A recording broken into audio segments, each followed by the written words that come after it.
name is Walter Jennings, and we are your Couples Academy practitioners. Yeah, so this is the show that we talk about we talk about dating, relationships. It's for people that you might be dating, you might be thinking about getting married, you might not even be thinking about getting married, but this is the place where we encourage you to have courageous conversations. So thank you for tuning in. Absolutely. This is intended to be an interactive show, so please be sure to put your comments in the chat. We also are going to be having some questions and some opportunities for you to contribute, so be sure that you respond accordingly. Thank you all so much for tuning in tonight. Charmaine, how are you doing? How's I'm everything doing going? well. I'm doing well. And so this week we're picking up kind of where we left off on toxic expectations. Mm-hmm. Man, and the word toxic is thrown around in 2022, 2021 a lot, right? Mm-hmm. Toxic. And so the title of this show is called Toxic Expectations, but we're speaking about love languages. Mm-hmm. And so usually you don't hear those two really spoken about together, right? We don't usually hear about toxicity in the five love languages because, man, it's about love. Right. It's a love thing, right? Mm-hmm. And so tonight we want to talk about when there's great expectations, but when great expectations move from being, well intended to toxic, right? Again, with the love languages as popularized by the book by Dr. Gary Chapman, love languages are used to help to explain, and provide clarity in the ways in which couples express love. Mm-hmm. And so just like with a foreign language, Charmaine actually speaks fluent Spanish. And so there will be times where she will speak in Spanish and I may not be able to understand her. So if I did want to understand her when she speaks Spanish, I would need to learn it as well and become fluent in it. Such is the same thing when it comes to love languages. Dr. Gary Chapman and his studies show that most of us fall within the category of having two primary of five different love languages. However, what happens when those love languages turn toxic and when they are turned in a way that becomes counterproductive and destructive to a relationship? So last week we talked about acts of service. Yes, my favorite. Acts of service. That's your number one, right? That is my number one. Her number one language, so that means I stay busy, folding and putting up clothes, washing cars, going to the grocery store, all those types of things that show that I love her, and that's part of acts of service. However, this week we are actually delving into what is formerly my number two. It was my number two love language. It is no longer now, but talking about receiving gifts. Yes. We're talking about those physical gifts. For those of you that are gifts in your top two love languages, go ahead and put that in the comment section. Yes, we want to hear from you. All my gift people out there, go ahead and put your shout out in the chat if you are gifts in your top two. And individuals whose love languages are gifts, they get a bad reputation. Like, this is the love language that gets the worst reputation because people stereotype them. That's right. Yep. They accuse them of being materialistic and all kind of things, and it's not about that. So when we unpack that specific, unique love language, right, we want to dig deeper and to really find out, what does it mean if that's your love language, is receiving gifts. Yeah, and according to the Huffington Post, receiving gifts is the most misunderstood of all of the five love languages, just as Charmaine mentioned. And Dr. Nicole Saunders says people seem to look down on receiving gifts as a love language and attach it to unfair expectations and misconceptions about people, and they can be categorized as materialistic, frivolous, and shallow. Right. And this isn't true. It is not true. A lot of times it's just really based on the judgment of others, right? Because it's really not about the gift. When you really unpack this love language, it's not about the gift. It's not about the dollar amount necessarily. It's really about the thought that you put in, that gift really genuinely shows that, man, this person knows me. They see me. They heard me, right? And so it could be a small gift. A lot of times people whose love language are gifts, they enjoy just receiving a little small gift. It literally could be bringing home a box of strawberry fruit snacks. That's right. So, as a former receiving gift love language individual, it is not necessarily about the size of the gift. It's not about it being a big gift or a small gift. It's not about it being expensive. It really is about the thought. And the biggest challenge that we have is getting our loved ones to understand that it really is the thought that counts. Not just the fact that you thought about me, but the fact that you also put thought in the gift and knowing me well enough to know something that I would like. So it really is about understanding and expressing ourselves through the whole idea of the gift that is being given to us being an expression of something that really aligns with how we love and how we feel. And culture, deep rooted culture, always plays a role in our perspectives, right? Our personality and the environment in which we grew up and the environments in which we operate. So if gifts, if that's a part of like your dynamics in your family and your friendship circles, then it can seem normal, right? It can seem normal. It can be like, why wouldn't my partner know how to buy a gift that thoroughly speaks to who I am? Well, guess what? If it's not your love language, for some people, they really struggle with that process. So tonight, we definitely want to unpack just some questions for you. And so we want to open up with our first Speak Now question of the night, which is, do gift cards suffice as a thoughtful item for a person whose love language is receiving gifts? Now, come on now. Where are my gift card giving people out here? All right. Can I get some soldiers? Can I get some people in agreement with me? All right. And I'm not trying to be biased, but do you really think, if you're a gifts person, can a gift card really suffice as a thoughtful item for a person whose love language is receiving gifts? Now, before you answer that question, just to clarify that when it comes to receiving gifts as a love language, it is defined as an actual gift that serves as a tangible, symbolic gesture and reminder of the love shared. Taking the time to pick out a gift specific for a person shows that they are worth your time and energy. The characteristics of a gift are tangible, thoughtful, and personal. Tangible, thoughtful, and personal. So with that being said, can a gift card suffice as a sufficient gift for somebody whose love language is gift? I have an answer, and my answer is no.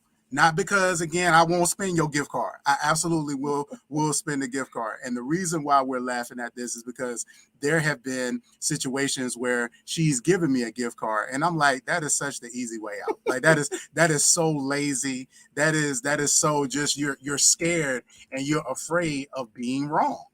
And so, it is not for those of us who are, I know for me, I don't want to say for those of us. For me, I would rather you get me a gift and you make an effort to give me a gift that you think that I would like and get it wrong than you would to get a gift card and not put any thought into the gift. That's me.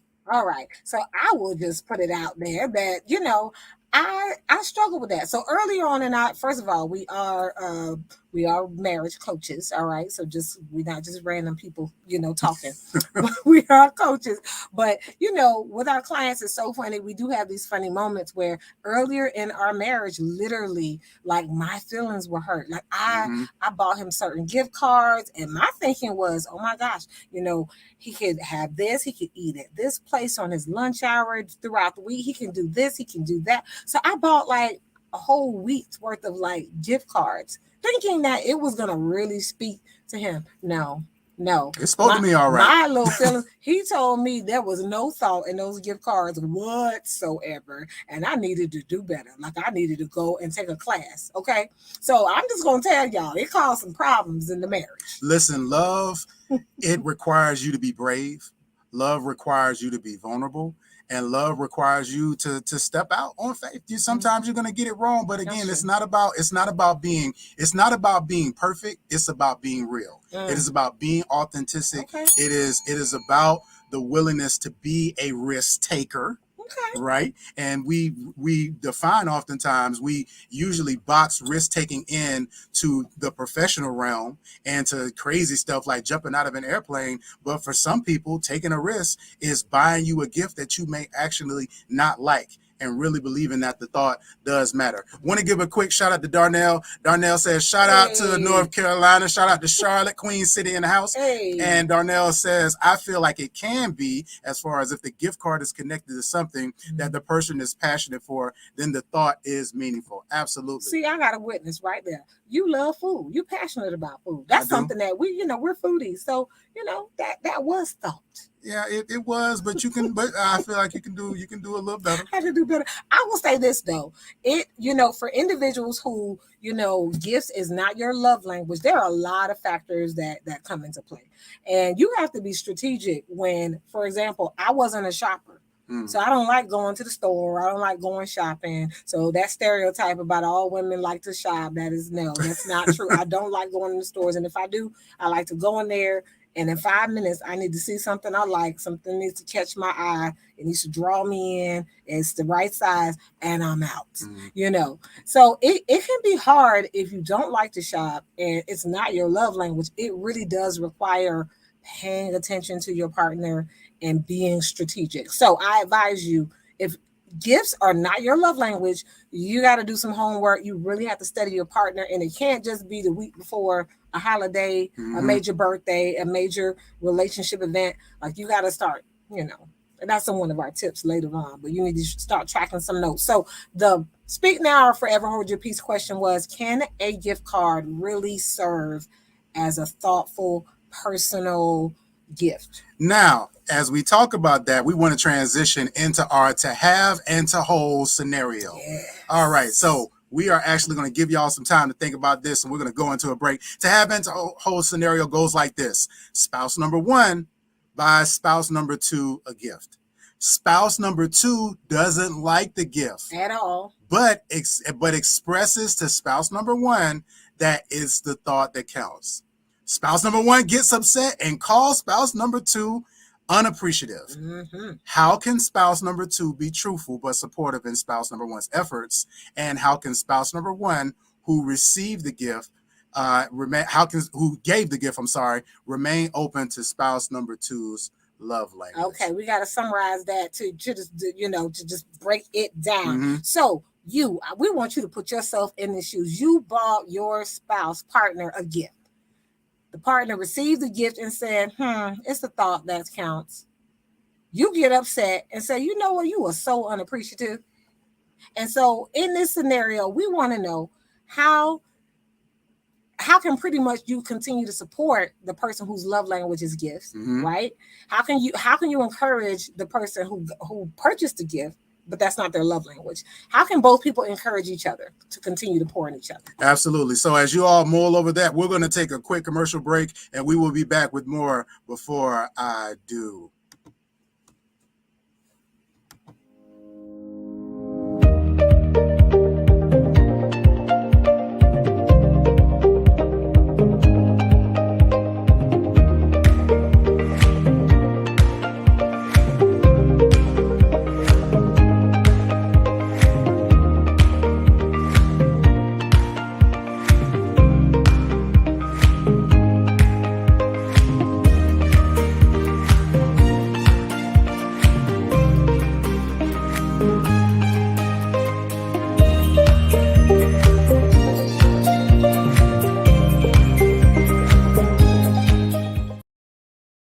All right, everybody, welcome back to Before I Do. Tonight, we are talking about when love languages turn toxic. Focusing on receiving gifts. Yes. Once again, our to have and to hold scenario goes like this. Spouse number one buys spouse number two a gift. Spouse number two doesn't like the gift, but expresses to spouse number one that it's the thought that counts. Spouse number one gets upset and calls spouse number two unappreciative. So how can spouse number two be truthful and still supportive in spouse number one's efforts, and how can spouse one remain open to spouse number two's love language? How can you tell someone that, you know what, I don't really like this gift, but I appreciate you, right, without hurting their feelings? How can you do it in a very thoughtful way, but you want to be truthful, right? Because you don't want them to believe they like a gift that you really don't, right? And so how do you do that in remaining truthful, but being honest with them and letting them know, oh, I really appreciate it. So you say it's the thought that matters. I really appreciate this. But then, you know what? Your spouse takes offense to that, gets upset, call you unappreciative. And then what do you do? So I think for us, we have a strategy that we use called the 3 T's.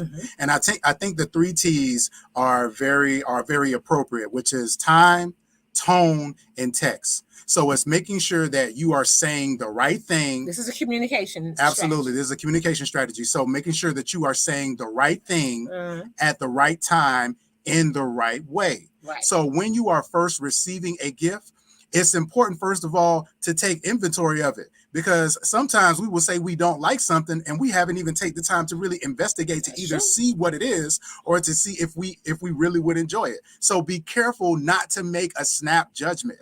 Give yourself a minute to actually process exactly what it is, and then maybe follow up with them after the fact to have a conversation with them about the gift. But obviously emotions are high. When someone first gives you a gift, they're excited. They want you to open it and look at it. And we're not telling you to lie. What we're saying is just basically give yourself some time with that gift and make sure that you don't quench the enthusiasm of that person by just going, wow, I don't like it.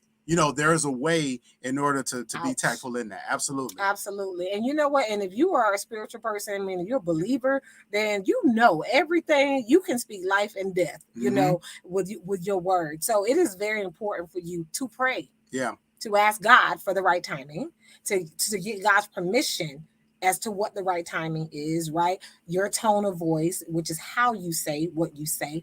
And then the last T is pretty much the text. So the word choice, right? Because God knows your partner better than you do. They know their personality and they know what words are going to speak genuinely to their hearts that would allow them to receive that statement, right? And where it won't feel like a rejection more than a no. I'm just providing clarity for you in this area. Because there's times where I would buy a shirt and I just know Walter's gonna love this shirt. He's like, no, I don't like horizontal, plaid. I don't like thin plaid. I like thick plaid. And I'm like, okay, got that one wrong. Yeah. I'm gonna try again. And the other thing is too, right? If it's the thought that counts, ask them what the thought was. Yes. What was the thought process behind the person? What would you like? What? Oh wow, this is interesting. What made you buy this? What drew you to it? What about this purchase made you think of me? What made you think that I would like it? Give them the chance to really talk through what the thought was that made them want to purchase it for you. It provides clarity also too as to how they may see you, and it provides an opportunity and sets the stage for a courageous conversation where you're able to actually give your true thoughts about the gift. And you just model how to say that, right? You might model the right tone. Tell me what about this gift made you think of me versus, man, what were you thinking? Exactly. Completely different tone. Yeah. And so in premarital counseling, we often go through these scenarios and really practice these communication styles because, again, culturally, sometimes you don't know how your tone comes off, your timing and your word choice. It is very cultural. And sometimes where you might not think you're rude, your partner absolutely can process your response as rude. We got a comment from Darnell. Darnell says spouse number 1 should ask spouse number 2 to clarify. That's right. And then he goes on to say spouse number 2 should not state it's the thought that counts if they're going to be picky. And we're getting ready to jump into these these toxic receivers, right? He says, I think they should have a conversation beforehand on the type of things that they like. Absolutely. And that is the awesome thing about gift giving is that it's one of those things to where when you have the right attitude when it comes to receiving gifts, then it's an adventure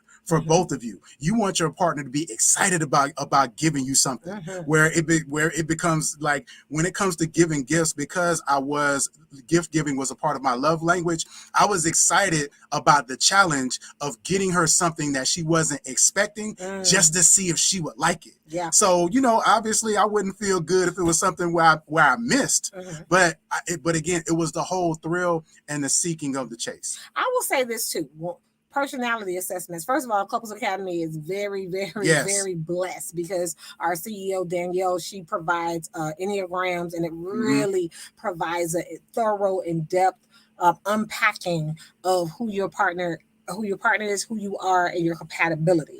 But we utilize, as practitioners, we utilize personality assessments because you'll find that some personality types are a little bit more, I don't want to say rigid, but definitely they have a concrete sequential way of processing life. And so I will admit, sometimes I get in those phases where I like what I like and I know what I like. And so I go through these like sweet snacks.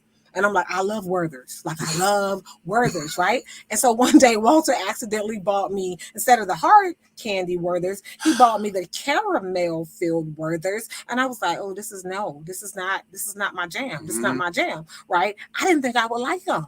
And then when I tell you I taste one of those things, and like now I will not eat the hard candy Werther's because the caramel-filled Werther's, they're my fave. So he's absolutely right. As a strategy, you try it. You might like it, right? If your spouse buys you something and it's sexy and you looking like, that is not me at all. Try it. You might like it, right?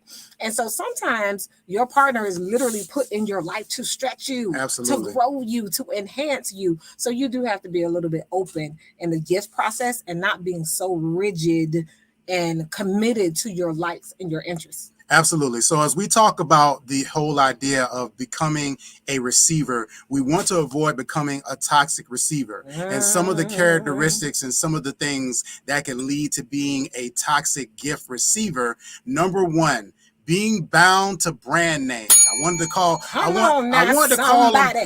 call them something else. In the streets, they call them a brand name, you know, where they got to have everything brand name. And it's very important that you not be so caught up in all of the popular brand names, the most expensive stuff. And just as I believe was Darnell was mentioning, where you're so rigid that you're not able to see the beauty and appreciate the gift just because it's not a brand name or a name that you know. All right. And the number two, comparing gifts. Now, this can be definitely extremely a toxic expectation. Well, you know what? You bought me flowers. You know, you didn't buy me the same flowers that you bought your mama. Your mama got red roses. She got 3 dozen red roses. I only got 2 dozen red roses. Like, this can be a problem, ladies and gentlemen. So you don't ever want to get into the comparison game of gifts. Clearly you love them more because you bought them this gift and you only gave me this.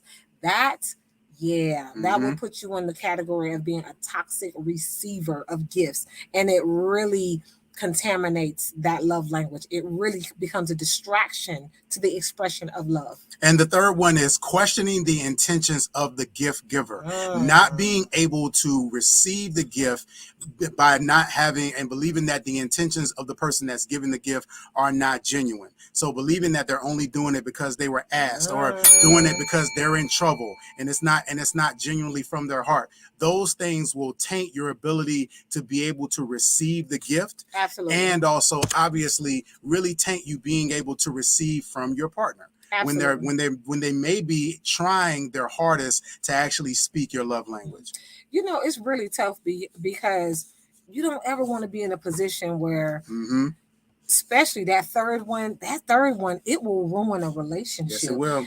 You know, if you're constantly questioning, well, why did you do this? And why did you do this? Well, you only did it because I asked you to do it. And this and this and this and that. When you get to that place where you only believe a person is behaving and or responding to you because you had to verbally say it, or a lot of times, you know, we really challenge our clients to look inward and ask yourself, is it really about their behavior and what they're doing, or are you healthy enough to even believe that you're worthy of someone loving you enough to consider you? 2020 Spice has a great question. It says, what about going shopping with your spouse to see what he or she would like? Then for their birthday, you can buy them the style of shoes or dress that they like. You better, hey, that hits the bell on Absolutely. that. Because I'm going to tell you that wind up being a great strategy for our us. marriage. Absolutely. Because I don't like shopping, because I don't like going to stores and walking for hours. And like for me, it's just like, okay, when is this going to be over? Like, yeah, I'm that person. And so that wasn't my jam. But Walter, he is a shopper. He enjoys it or whatever, but I am quality time. Mm-hmm. So I love taking him shopping for his birthday and spending money on him, seeing the joy on his face, but also knowing, easing my anxiety because I know that, man, he's getting things he actually wants. And that's a win-win. On my side, I get to play dress up with my wife. Fellas. All sexy. Fellas. If you have not played dress up with your wife, if you have not taken your wife out shopping and and watched her like try on stuff that you want to see her in, you are really missing out. So yeah, birthday treat. I'm just saying. I'm saying treat yourself. All right. So we talked about toxicity as it relates to the receivers. Now let's get into these givers, right? These individuals who are giving the gifts. How can gift giving become toxic? So number one, going into bad debt to finance gifts. Don't do it. When you are spending above your means, trying to speak your partner's love language, then it is a detriment and a harm to the relationship. And actually, too, you can actually be operating in financial infidelity by being secret in your finances. There were times in our marriage and our relationship where I would actually spend over and above what I was supposed to and end up having challenges with bills. And she's asking me about what's going on, and I'm not being completely honest with her, and I'm rationalizing in my head, well, I'm trying to surprise her. I love her. She should be able to appreciate it. But she's not going to be able to enjoy it when she knows that it's going to be a situation that impacts our livelihood, where it impacts our everyday bills. And so when you're going into bad debt, and we specify by saying bad debt because a house is not bad debt. Right. That's good debt. An engagement ring. Well, I'm saying, or what? That's good debt. That's a good investment, right?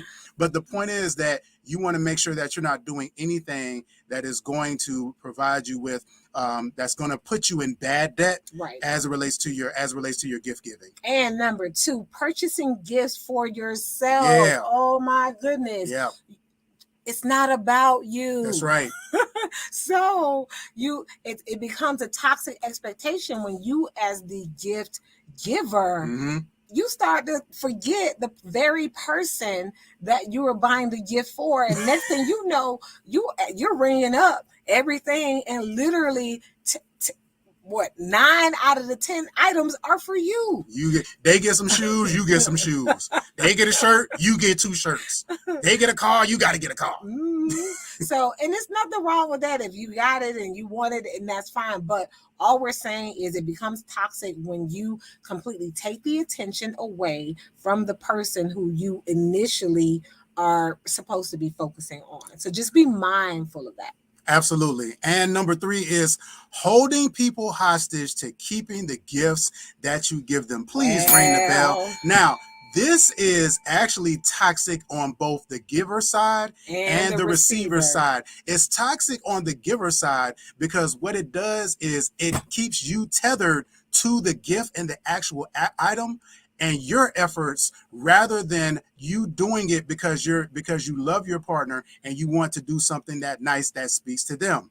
It's toxic on the receiver side because it actually can lead to hoarding, where now they've collected and they've got all these things, and because of the sentimental value that's perceived connected to them, they don't want to get rid of anything that's been given to them because it's rude. Like, this person gave me this in 1950. And like, I have to keep it, but you've kept everything. That's now right. that everyone has given you, and now you have this shrine of memories and items that represent these gifts people have given you, and it's like, wow, you're so attached to the items that, do you feel like your friendships, your relationships are now going to be in jeopardy if I part ways with this gift?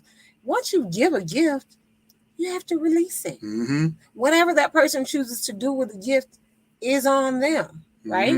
And so we do have to be very mindful. If you are a giver, don't go to the person's house looking for that very thing that you bought them, and you're almost admiring what you bought them. You have to see what you bought them. You need to, be very careful when you give it.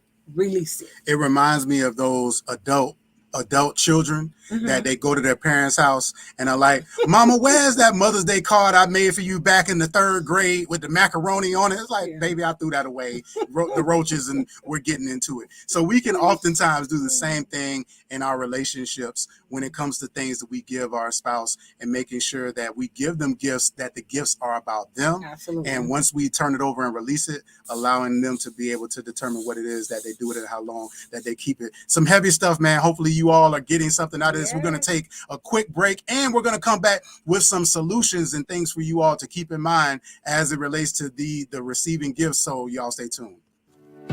Welcome to the Couples Academy app. The Couples Academy app is your go-to hub for how to do marriage right. Get started with our app today by perusing our amazing features that conveniently allow you to connect. This app is packed with powerful content and resources to help you grow and stay connected.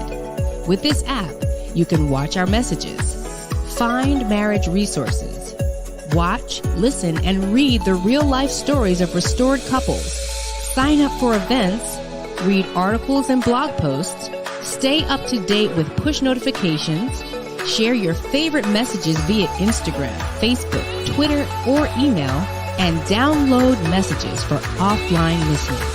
For more information about the Couples Academy app, go to couplesacademy.org. Welcome back to Before I Do. We have been exploring and unpacking toxic expectations regarding love languages, and the one that we're specifically talking about tonight is the love language of gift giving. And so we want to really provide some solutions, right? So we know what happens when it starts out good and it gets toxic, right? But what are some solutions to those things? The first thing is we want to remind you is do not despise small beginnings. And that is a scripture in the Bible, Zechariah 4, chapter 10, verse. And we really, when you start dating someone, for those of you who are just dating, right? You've been dating a person 2 months, 2 weeks, 3 months.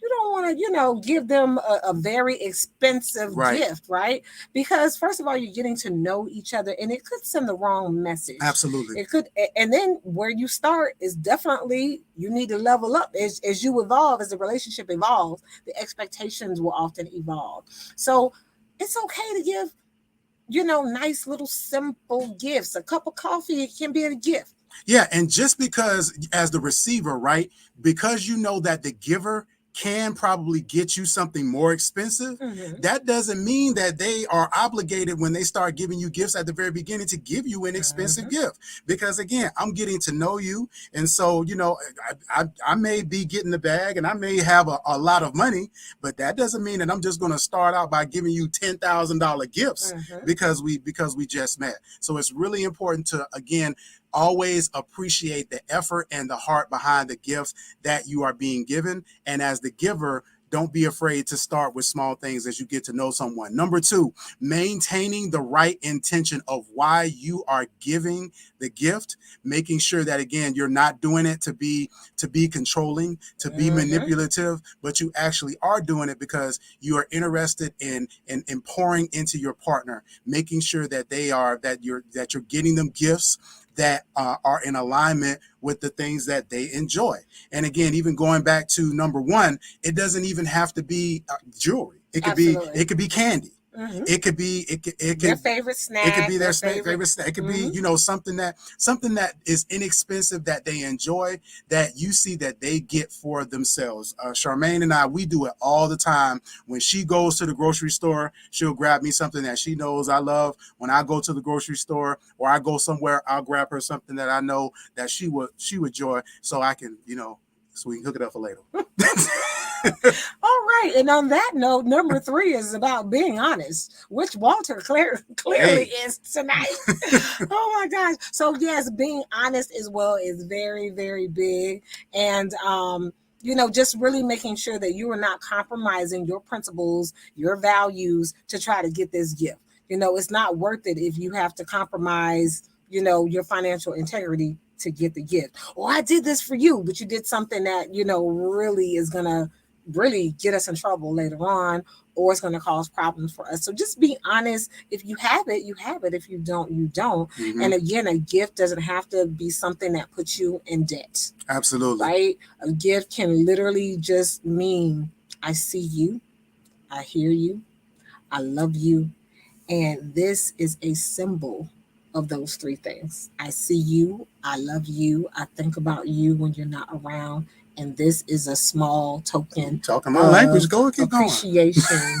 All right, to let you know that. So yes, so we apologize to all of you, because it took me a while to jump on board with the love languages. For those of you who are gifters, and I was one of those people that I was in judgment, but I was in judgment because it did require me to take some risks. Yep. It required me to have to get past possibly getting it wrong. And I didn't want to get the wrong gift.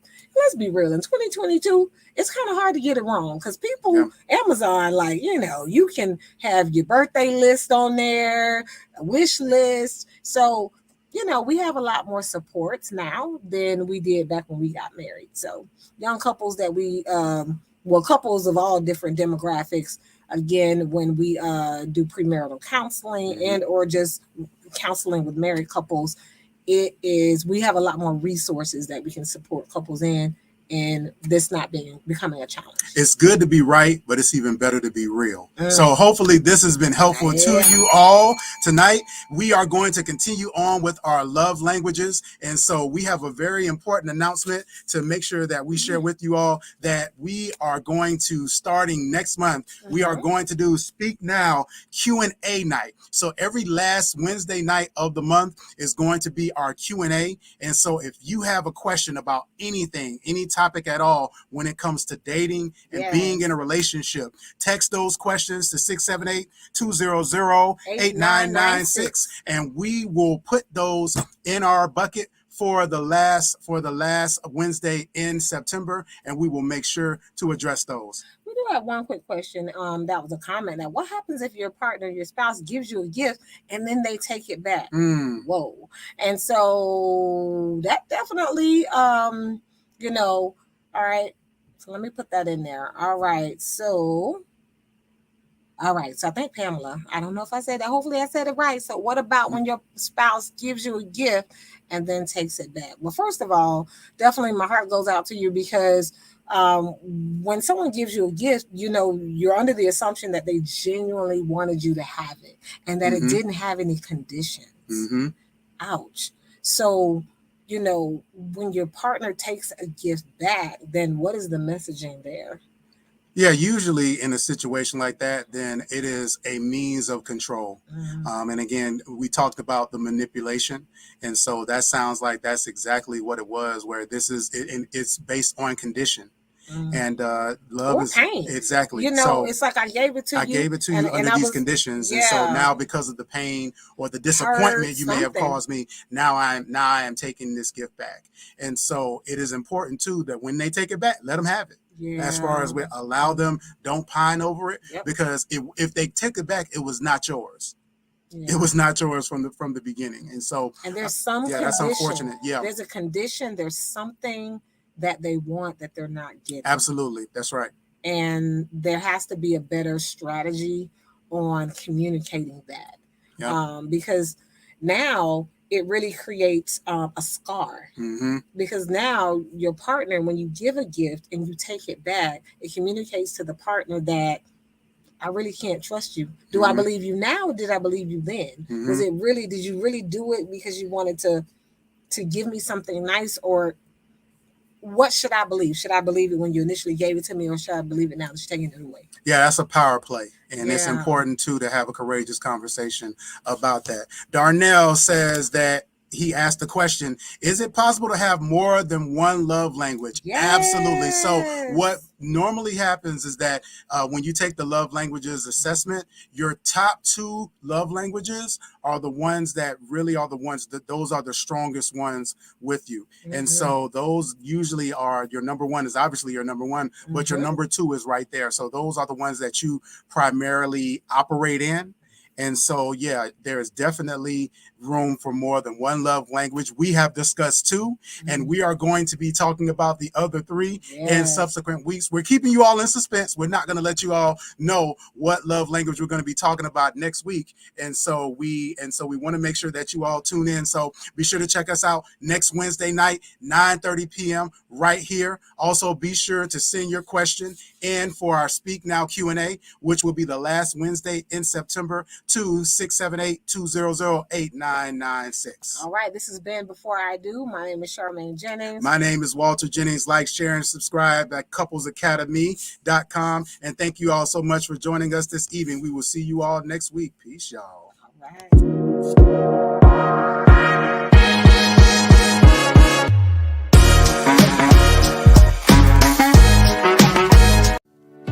Welcome to the Couples Academy app. The Couples Academy app is your go-to hub for how to do marriage right.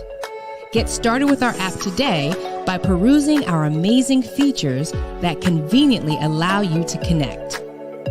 This app is packed with powerful content and resources to help you grow and stay connected.